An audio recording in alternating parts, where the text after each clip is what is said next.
Class 9 Bharat की जलवायु को प्रभावित करने वाले कारक। Factor affecting India's climate. Bharat की जलवायु मानसूनी पवनों द्वारा प्रभावित है। किसके द्वारा प्रभावित है? मानसूनी पवनों द्वारा। यह मानसूनी वर्षा पर निर्भर है। किस पर निर्भर है? मानसूनी वर्षा पर। इसलिए भारतीय जलवायु को मानसूनी जलवायु कहा जाता है। इसी कारण से भारतीय जलवायु को मानसूनी जलवायु कहा जाता है। जलवायु को प्रभावित करने वाले कारक कौन? निम्नलिखित हैं। अक्षांश। भारत भूमध्य रेखा के भूमध्य यानी कि भूमि के मध्य से जाने वाली रेखा के उत्तर में 8 डिग्री 4 मिनट से 37 डिग्री 6 मिनट उत्तरी अक्षांश एवं 68 डिग्री 7 मिनट पूर्वी देशांतर से 97 डिग्री 25 मिनट पूर्वी देशांतर के मध्य अवस्थित है। कर्क रेखा देश के लगभग 20 से होकर के यानी मध्य से होकर के गुजरती है। इसीलिए उत्तरी भाग को उपोष्णकटिबंध कहा जाता है। उत्तरी भाग को उपोष्णकटिबंध और दक्षिणी भाग को उष्णकटिबंध कहा जाता है। इस कटिबंधीय स्थिति के कारण देश के दक्षिणी भाग में तापमान और उत्तरी भाग में यानी कि दक्षिणी भाग में तापमान अधिक और उत्तरी भाग में तापमान कम पाया जाता है। दूसरे शब्दों में उत्तरी भाग में शीतकाल तथा ग्रीष्मकाल दोनों ऋतुएं होती हैं, जबकि दक्षिणी भाग वर्ष भर गर्म रहता है। दक्षिणी भाग जो रहता है वो वर्ष भर गर्म रहता है, उधर ठंडी नहीं होती है। ऊंचाई दूसरा कारण है जो ऊंचाई। भारत के उत्तर में हिमालय पर्वत स्थित है। भारत के उत्तर में हिमालय पर्वत स्थित है। इसकी औसत ऊंचाई लगभग कितना है? 6000 मीटर। भारत का तटीय क्षेत्र भी विशाल है। जहां अधिकतम ऊंचाई 30 मीटर है। अधिकतम ऊंचाई कितना है? 30 मीटर। हिमालय मध्य एशिया से आने वाली ठंडी हवाओं को भारतीय उपमहाद्वीप में प्रवेश करने से रोकता है। उत्तर में हिमालय, इसलिए जो ठंडी हवाएं आती हैं उत्तर से वो हिमालय द्वारा रोक ली जाती हैं। और बंगाल की खाड़ी से उठने वाले मानसूनी पवनें इसको पार नहीं कर पाती हैं तथा उत्तरी भारत में घनघोर वर्षा होती है। उत्तरी भारत में घनघोर। तीसरा वायुदाब एवं पवन। भारत की अवस्थित उपोष्ण उच्च वायुदाब कटिबंध में पड़ती है। इस कटिबंध में चलने वाले स्थल एवं मौसमी पवनों के प्रभाव के कारण भारत में विभिन्न प्रकार की ऋतुएं होती हैं, यानी कि अलग अलग ऋतुएं पाई जाती हैं तथा वर्षा के वितरण में भी अंतर पाया जाता है। जैसे जून से लेकर के सितंबर तक भारत में अत्यधिक वर्षा होती है और मौसम में कम वर्षा होती है। आगे है हिंद महासागर का प्रभाव। भारत की स्थिति हिंद महासागर के उत्तर में है, यानी कि हिंद महासागर के उत्तर में भारत स्थित है। स्थित होने के कारण यानी कि भारत की स्थिति हिंद महासागर के उत्तर में होने के कारण ग्रीष्मकाल में हिंद महासागर पर अधिक वायुदाब से उत्पन्न पवनें चलती हैं, जो तमिलनाडु और बंगाल की खाड़ी में शीतकालीन वर्षा करती हैं।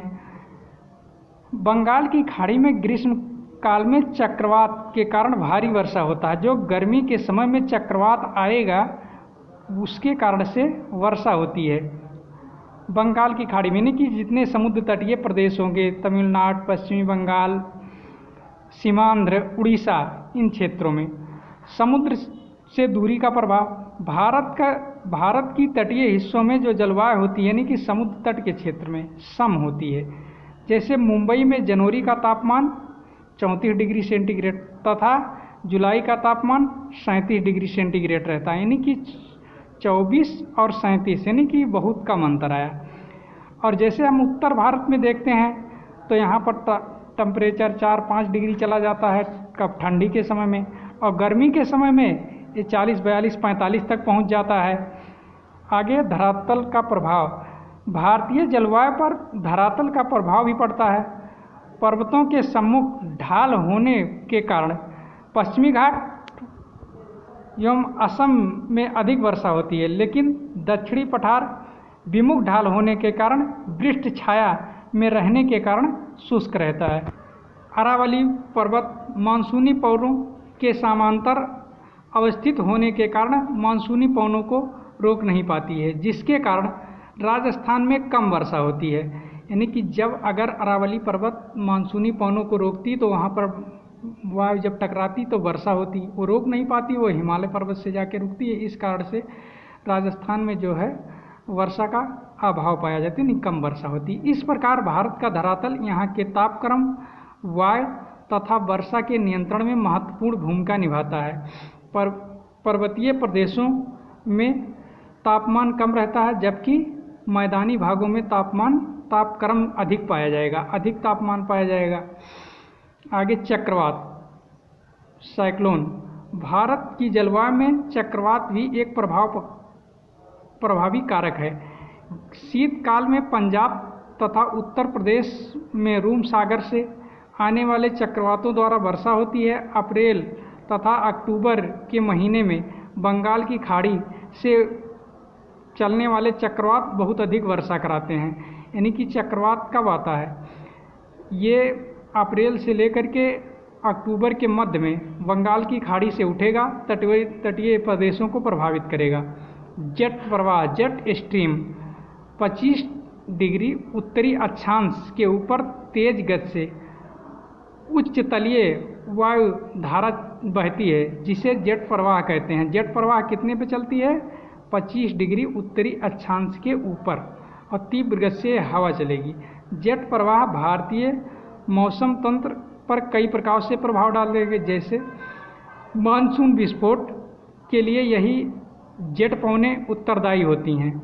जेट पवनों का प्रभाव बादलों को वर्षण के लिए बाध्य करता है। जेट धारा एक सक्रिय पट्टी में स्थित क्षोभ मंडल में अत्यधिक ऊंचाई जो होगी वो 1200 मीटर वाली दिशा वाली पश्चिमी हवाएं, जिन्हें पश्चिमी जेट धारा कहते हैं। एल नीनो पूरे विश्व को प्रभावित करने वाली एक मौसमी घटना है।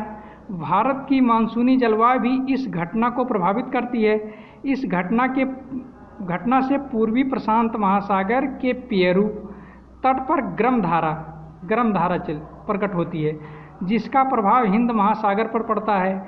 इससे भारतीय उपमहाद्वीप में उच्च वायु दाब उत्पन्न होता है, जिससे भारत में न्यून वर्षा या अकाल की स्थिति बनती है। यानी कि वर्षा कम होती है, अकाल की स्थिति हो जाती है। एल नीनो शब्द की उत्पत्ति, एल नीनो एक स्पेनिश शब्द है जिसका अर्थ है बच्चा, जो बेबी क्राइस्ट को व्यक्त करता है, क्योंकि यह धारा क्रिसमस